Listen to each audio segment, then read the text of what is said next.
비서실장입니다. 오늘 대통령께서는 국무회의를 거쳐 순직 해병 특검 법률안에 대해 국회에 제의를 요구하였습니다. 또 대통령께서는 오늘 국회에서 여야 합의로 채택한 오동훈 공수처장을 임명 제거했습니다. 제의 요구의 취지와 이유를 설명드리기에 앞서 먼저 고 최수근 상병의 명복을 빌며 유가족분들께 다시 한번 깊은 애도를 표합니다. 오늘 제의 요구권을 행사한 이유와 취지에 대해서 말씀드리겠습니다. 첫째, 이번 특검 법안은 헌법 정신에 부합하지 않습니다. 삼권 분립은 우리 헌법의 골간을 이루는 대원칙입니다. 입법부와 행정부 간 견제와 균형을 통해 법치와 인권을 보장하는 원칙입니다. 이러한 삼권 분립 원칙 하에서 수사와 소추는 행정부에 속하는 권한이자 기능입니다. 특검 제도는 그 중대한 예외로서 입법부의 의사에 따라 특별검사에게 수사와 소추 권한을 부여하는 것입니다. 따라서 이러한 행정부 권한의 부여는 행정부 수반인 대통령이 소속된 여당과 야당이 합의할 때만 가능하다고 봐야 할 것입니다. 이런 이유에서 국회는 지난 25년간 13회에 걸친 특검법들을 모두 예외 없이 여야 합의에 따라 처리해왔던 것입니다. 이는 단순히 여야 협치의 문제가 아닙니다. 우리 헌법상 삼권 분립 원칙을 지키기 위한 국회의 헌법적 관행입니다. 야당이 일방적으로 처리한 이번 특검 법안은 이처럼 여야가 수십 년간 지켜온 소중한 헌법 관행을 파기하는 것입니다. 또한 삼권 분립 원칙상 특별검사에 대한 대통령의 임명권이 실질적으로 보장되어야 합니다. 이번 특검 법안은 특별검사 후보자 추천권을 야당에게만 독점적으로 부여하여 대통령의 특별검사 임명권을 원천적으로 박탈하고 있습니다. 이 또한 우리 헌법의 삼권 분립 원칙에 위반되는 것입니다. 우리 헌법 제66조 제2항은 대통령은 헌법을 수호할 책무를 진다라고 규정하고 있습니다. 헌법 수호의 책무를 지닌 대통령으로서 행정부의 권한을 과도하게 침해하는 입법에 대해서는 국회에 제의를 요구하지 않을 수 없습니다.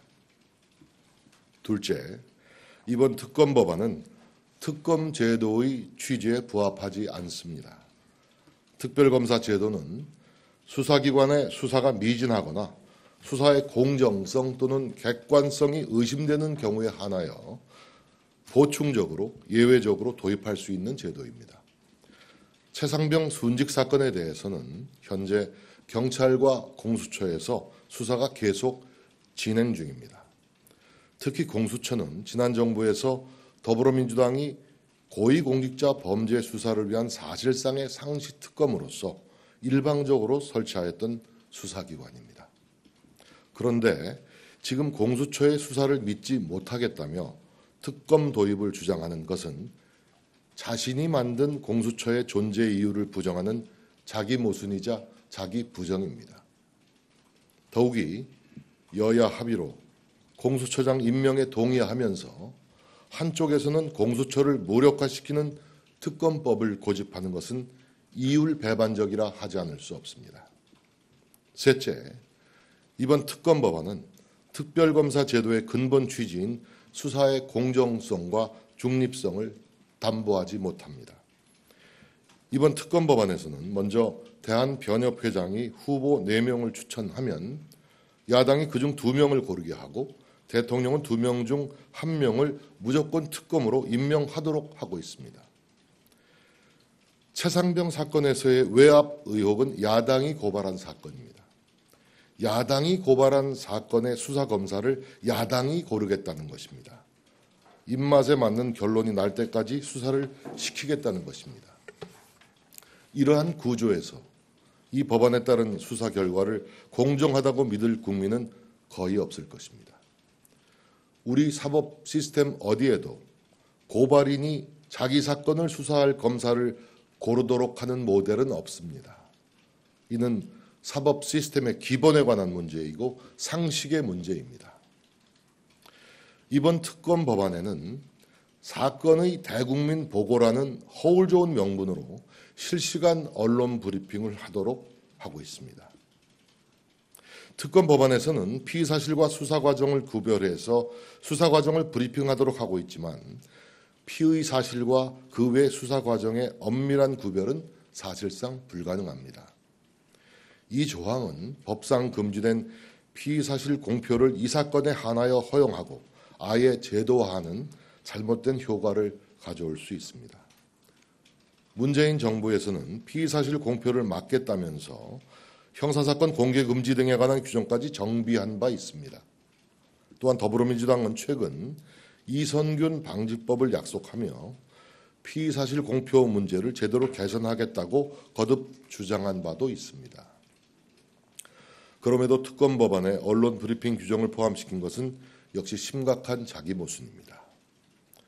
사생활 침해와 명예훼손, 여론 재판을 통한 인권 침해로부터 국민들을 보호해야 할 국회가 오히려 인권 침해를 법으로 강제하는 독소 조항을 만드는 것입니다. 이 밖에도 수사 대상에 비해 과도한 인력 투입으로 표적 과잉 수사 가능성이 지적되고 있습니다. 야당의 일방적인 특검 법안 강행 처리는 국민과 민생을 위해 당장 절실한 여야 협치의 기대를 머무는 행위입니다. 대통령께서는 이미 경찰과 공수처의 수사를 지켜보고 봐주기 의혹이 있거나 납득이 안 될 경우 그때는 제가 먼저 특검을 하겠다고 주장하겠다라고 뜻을 밝히신 바가 있습니다. 정부는 최상병 사건의 실체적 진실을 규명하고 국민적 의혹을 해소하는 일에 한치의 소홀함이 없도록 최선을 다할 것입니다. 최상병의 안타까운 사망이 더 이상 정쟁의 소재가 되지 않기를 바라고 국회의 신중한 제의를 요청드립니다.